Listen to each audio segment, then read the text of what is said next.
Mr. Speaker, the Premier was in Niagara-on-the-Lake last week, talking with other premiers about issues of importance across Canada. And one of the most important issues here in Manitoba is, of course, agriculture, an industry which is vital to our economy, to our nutrition, to our health care, and to stewardship of the environment. There are numerous challenges facing agriculture at the moment.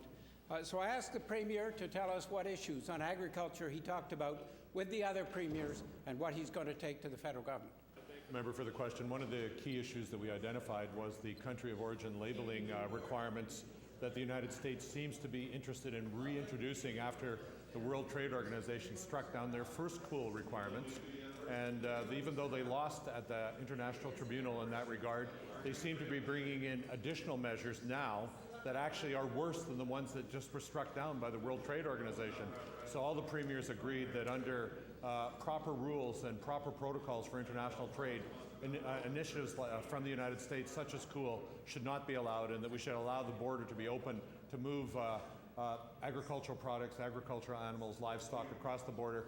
The packers in the United States are very interested in receiving Canadian animals, Canadian livestock, and we'd like to see that border opened up again so that we can have this kind of international trade, which would definitely benefit Manitobans. It would definitely benefit agricultural producers in Canada. And if he has additional questions, I can provide him additional information. Mr. Speaker, the Premier must know one of the central issues in agriculture is the pollination of plants. And in this regard, there are concerns that the primary pollinators for many plants are facing drastic population reductions.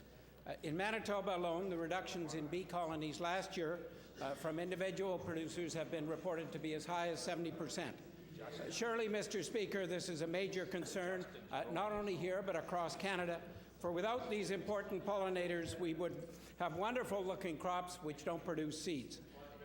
Nutritious foods, broccoli, for example, are entirely dependent on bees. What is the Premier doing to address this critical situation in Manitoba? A very worthwhile question, Mr. Speaker, from the Leader of the Liberal Party. There is a big problem throughout the northern and southern hemisphere with the loss of bees, which, as the member identifies, are very important pollinators of crops.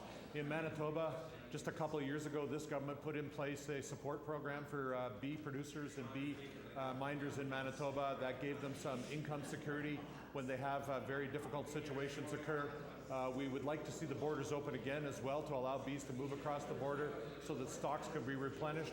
And we'd like to see more opportunities to have more bees developed inside of Manitoba, Mr. Speaker. Mr. Speaker, in the 1950s and 60s, the use of DDT almost resulted in the extermination of many species, including eagles, hawks, pelicans, cormorants, and so on.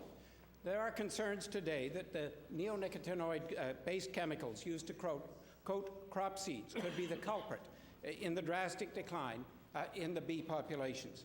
The European Union has addressed this same serious risk posed to bee colonies with a 2-year ban on certain selective neonicotinoids.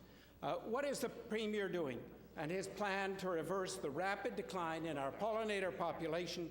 Is he considering a similar chemical ban for Manitoba? I will say to the Leader of the Liberal Party, I think he raises a very interesting issue, and he's identifying what might be the potential causes of the decline in the bee population.